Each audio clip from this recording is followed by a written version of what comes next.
Good afternoon. It is March 19th, 2023. It is the fourth Sunday in the Lenten season.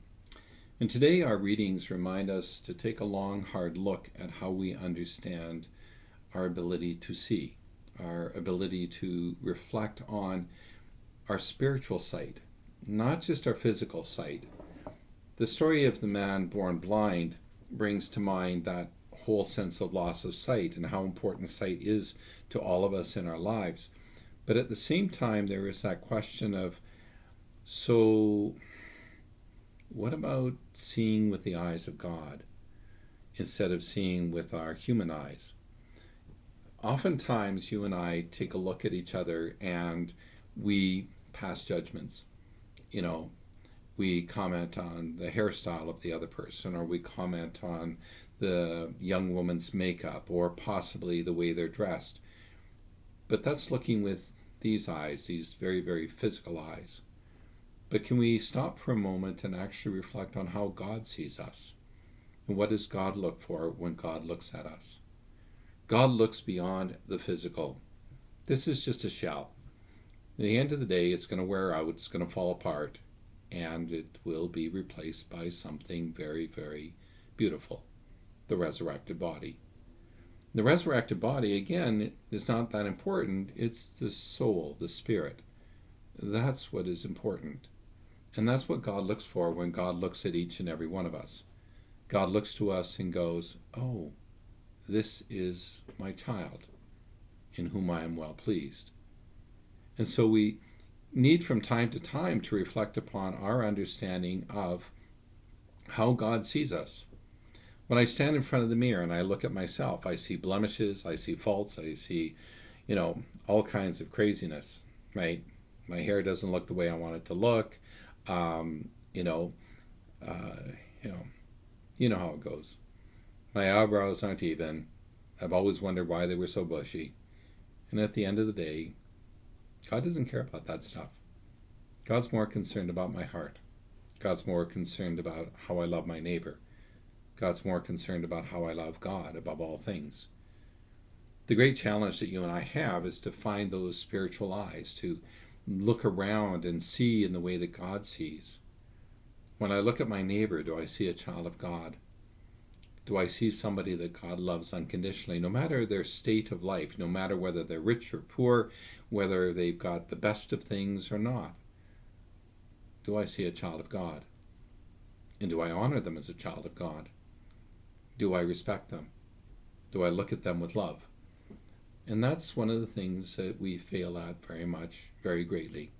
Because as human beings, it's easy to fall into the trap of judging, to pass judgment on the other. Oh, look at the way they're dressed.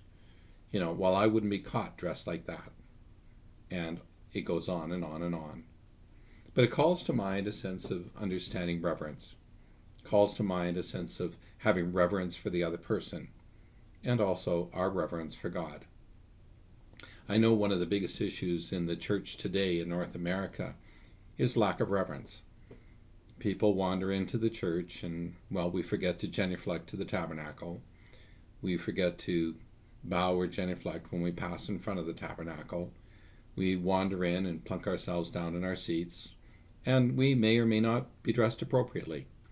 I always find it amusing when people return from Europe and they talk about how, we were in Italy and we couldn't get into the church because, my daughter's shoulders were uncovered. Or we couldn't get into the church because my shorts were too short and they found them to be offensive. And then we look around our own churches and sometimes you kind of wonder, it's like, are we really dressing with reverence for God? And yes, outward sign, no, it's not what God looks for. But on the other side, it is our witness. It is our witness for our reverence for God. It is our reverence or our witness to our love of God. It's kind of like, if I was going to go meet the Queen of England, how would I dress? Now, personally, I wouldn't dress any different than I am right now. But I know a lot of people who would really, really, for lack of better terms, get gussied up to go meet the Queen of England. I've also found that when I'm flying, even dressed as I am, clericals, right? It's kind of cool because every now and then I get moved up to first class because I'm dressed more appropriately versus the person in the back with the Hawaiian shirt on and the shorts. And they wonder how come they can't get up to first class. Well, our witness, our witness. And that's where that part about, the physical eyes and the spiritual eyes actually do come together.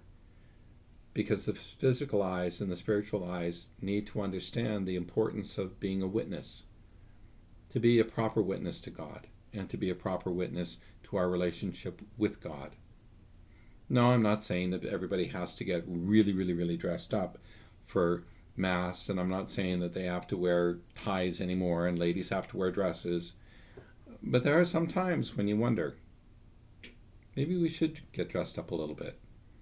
Maybe we should take a long, hard look in the mirror and ask ourselves, what is the witness I'm offering? What are people really seeing? Do they really see me? Do they not see me? And when they're looking at me, what's the message that I'm sending? Next time you walk into the church, pause, think. Are my words, my actions, my behavior, my way of dress, telling God how much I love Him, telling my neighbor how much I love God? At the end of the day, God's looking in your heart, and none of the rest of us can. But at the end of the day, are you bearing true witness to God and the love of God that you have for Him through your words, your deeds, your action, right down to the way you're dressed? Yes, reverence is a major problem in our world today. There is a great shortage of it. People do not treat each other with the respect that theirs due. We often question, we often cast aspersion upon people. But God looks at us as His children and loves each and every one of us. Something that you and I need to work on. We need to blend those physical eyes and spiritual eyes so that we see what God sees. And what God sees is His children, whom He loves unconditionally and is filled with mercy and compassion for. It is March 19th, 2023. It is the fourth Sunday of the Lenten season. It is a time to look. Lent's well upon us. How am I doing? Reflect on it. Take a serious look around. And at the end of the day, ask yourself the question, what kind of witness was I today? May God bless you, watch over you, protect you always.